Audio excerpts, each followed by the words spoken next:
Atenção! Começa agora uma teleaula de processos de fabricação do curso profissionalizante. Você vai assistir a teleaula de número 55. Bons estudos!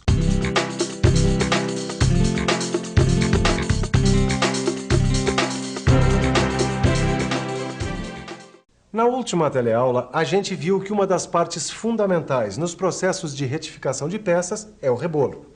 E que existem várias formas e tipos de rebolo. Então, como é que a gente escolhe o rebolo adequado? E depois de escolher, como é que a gente prepara ele para a usinagem? Preste atenção que a nossa teleaula de hoje vai mostrar tudo isso. Na teleaula de hoje, você vai saber como fazer a leitura no rótulo do rebolo dos seus elementos principais. Vai ver ainda como se faz a preparação do rebolo e vai conhecer os procedimentos para se evitar acidentes com as máquinas retificadoras. E então, tá pronto para conhecer mais sobre o rebolo? Então vamos lá que a teleaula de hoje está só começando.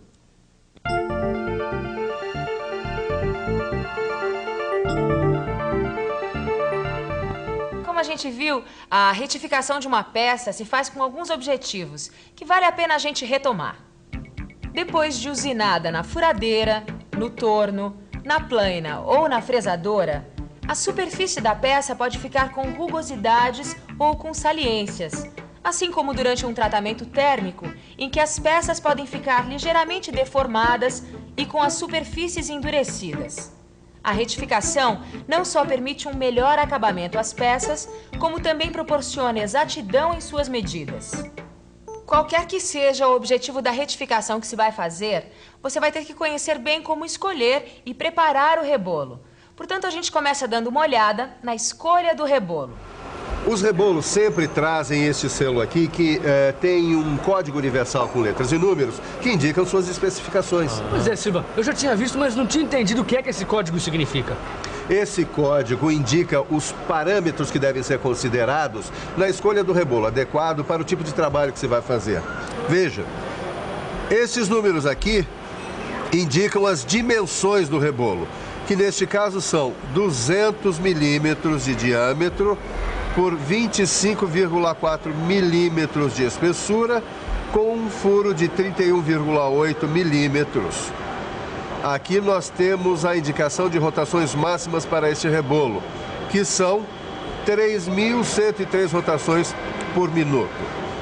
E aqui nós temos as especificações do tipo de abrasivo, tamanho do grão, grau de dureza, estrutura e tipo do aglomerante. Mas nós vamos ver isso mais de perto para vocês entenderem melhor. Vamos tomar como exemplo um outro rebolo. Aqui deste lado não tem mistério. Em cima são as dimensões do rebolo, diâmetro externo e espessura do rebolo e diâmetro do furo. Aqui embaixo, a rotação máxima do rebolo, 2.675 rotações por minuto. Deste outro lado tem este código. Começa com letras que indicam o tipo de abrasivo de que é feito o rebolo. Óxido de alumínio comum, óxido de alumínio branco, óxido de alumínio combinado, carbeto de silício preto e outros mais. A seguir, vem um número indicando o tamanho dos grãos. O grão pode ser classificado como grosso, médio, fino e ultra fino. A letra que vem a seguir indica o grau de dureza. Muito mole, mole, média, dura, muito dura e extra dura. Esse número indica a estrutura do material do rebolo, ou seja, fechada, média, aberta e muito aberta. E a última letra indica o tipo de aglomerante, vitrificado, resinoide, borracha ou metálico. Todos esses elementos devem ser levados em conta na escolha do rebolo adequado ao material que você queira retificar. Mas tem dois elementos que você deve conhecer bem: o abrasivo e o aglomerante. Vamos começar conhecendo os tipos de abrasivos. Estes rebolos aqui são feitos com óxido de alumínio. Nós vamos ter duas qualidades de material de acordo com a pureza conseguida na sua elaboração. Este aqui, por exemplo, é o óxido de alumínio comum. Ele tem essa cor acinzentada e tem uma forma mais arredondada. Ele é utilizado para retificações de materiais com alta resistência à tração. É um abrasivo de alta tenacidade. Já este outro aqui usa o óxido de alumínio branco. Ele se distingue do anterior por ter essa cor branca e por ter uma forma mais alongada. Olha só a diferença entre os dois. O óxido de alumínio branco é mais quebradiço, por isso ele é utilizado em retificações de aços com alta dureza e sensíveis ao calor, e também em retificações que busquem um bom acabamento da superfície e menor tempo de execução. De uma maneira geral, o óxido de alumínio é utilizado em retificações de aços e suas ligas e também do ferro fundido, nodular e maleável, mas existem vários outros tipos de abrasivos. Como é o caso do carbeto de silício. Ele é mais duro que os óxidos de alumínio, sendo, portanto, mais quebradiço. O carbeto de silício pode ser reconhecido também pelas suas cores, preta ou verde. Os carbetos de silício de cor verde são usados nas afiações de ferramentas de metal duro, porque são mais quebradiços que os pretos e não alteram a constituição do metal duro. E os pretos são utilizados em materiais não ferrosos, não metálicos e ferro fundido cinzento. E o diamante, que é usado na elaboração de rebolos para lapidação e retificação de carbetos sinterizados. Ficou faltando, então, a gente conhecer um outro elemento fundamental do rebolo, o aglomerante ou liga. O aglomerante é o elemento que une os grãos, permitindo que o rebolo mantenha a forma e a consistência. É ele que dá as condições de execução do trabalho desejado e que faz com que o grão só se desprenda do rebolo quando já estiver gasto. A proporção e a qualidade do aglomerante, juntamente com o grão, vão determinar a dureza e o grau de porosidade adequados para os tipos de retificação. Vamos dar uma olhada nos aglomerantes mais usados. O aglomerante vitrificado é utilizado quando se deseja maior precisão de forma. Ele não sofre ataque ou reação química pela água, pelo óleo ou por ácidos. São usados geralmente em máquinas retificadoras com velocidade periférica de 33 metros por segundo, podendo em condições especiais chegar até 60 metros por segundo. Outro tipo de aglomerante bastante usado é o resinoide, feito à base de resinas sintéticas. Ele é usado em rebolos que atuarão em serviços pesados, tais como cortes e desbastes de materiais, em altas velocidades, que entretanto não deverão superar 80 metros por segundo.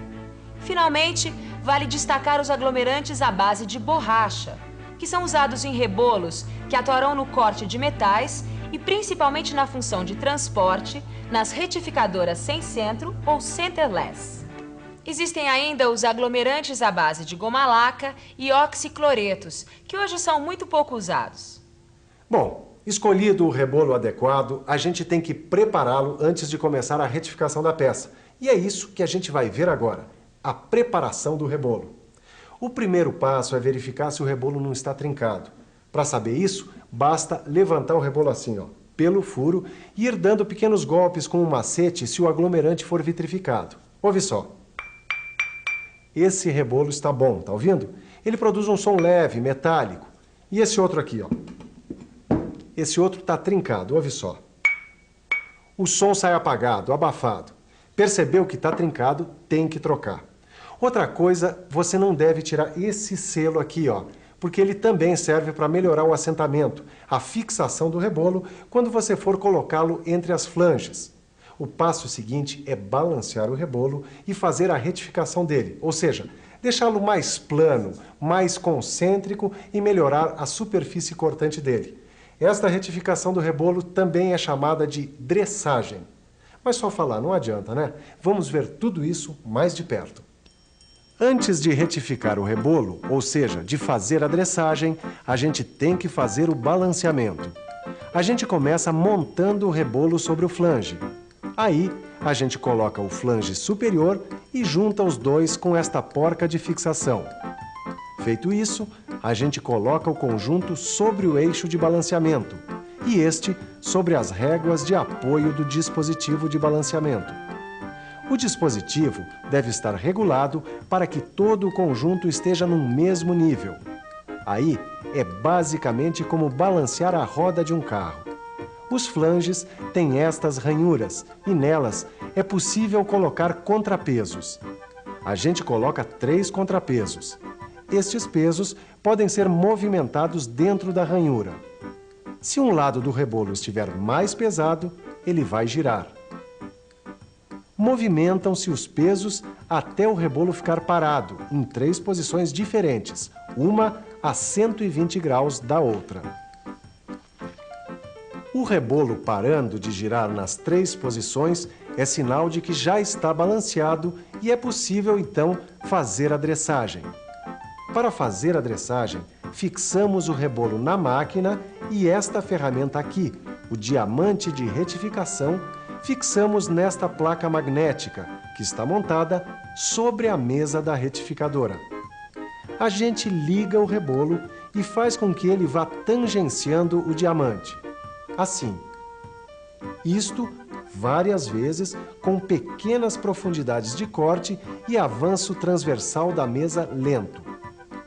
Observe que o diamante de retificação deve ficar em uma posição que, se ele soltar da placa magnética, não será puxado para baixo do rebolo. Assim. Você ligando aqui vai produzir a saída de um fluido de corte para resfriar o rebolo e o diamante. Só que você não deve ligar o refrigerante antes de ligar o rebolo, porque você encharca o rebolo e aí compromete o balanceamento. Mas veja bem, depois da dressagem, é preciso fazer novamente o balanceamento do rebolo, para depois preparar a retificadora. Você deve prestar atenção num outro fator fundamental na preparação da retificadora: a velocidade de corte do rebolo e do movimento da mesa da máquina. A velocidade de corte do rebolo depende do tipo de aglomerante.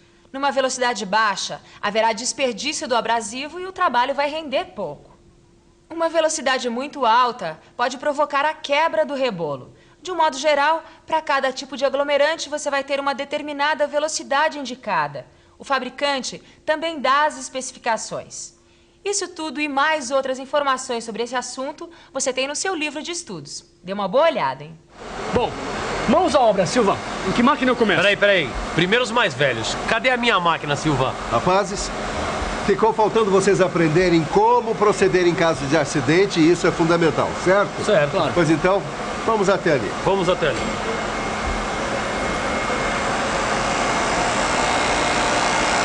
Nesse tipo de usinagem, os acidentes em geral acontecem porque um rebolo se partiu, soltou lascas ou coisas do tipo. Pois muito bem, esses acidentes acontecem por vários motivos, dentre os quais uma trinca no rebolo por um transporte mal feito, uma montagem mal feita, muita velocidade, muita pressão no rebolo fino, tá? O contato brusco do rebolo com a peça, o uso, inclusive, de um rebolo muito duro.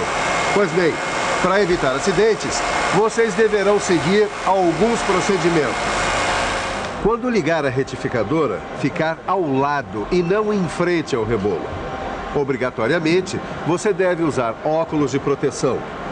Em trabalhos a seco, utilizar coletor de pó e máscara contra pó. E não usar roupas soltas. Agora, se infelizmente o acidente acontecer, você avise imediatamente, contando com o máximo detalhe de como ocorreu, quais os materiais que você estava usando. Só deixe um médico ou uma pessoa competente tirar o cisco ou a lasca do seu olho. E se for uma queimadura, procure também um médico, certo? A cabeça guarda algumas coisas, outras não, né? Então vamos dar uma olhada no que a gente viu hoje. Está na hora da revisão. E atenção, se liga aí que é a hora da revisão.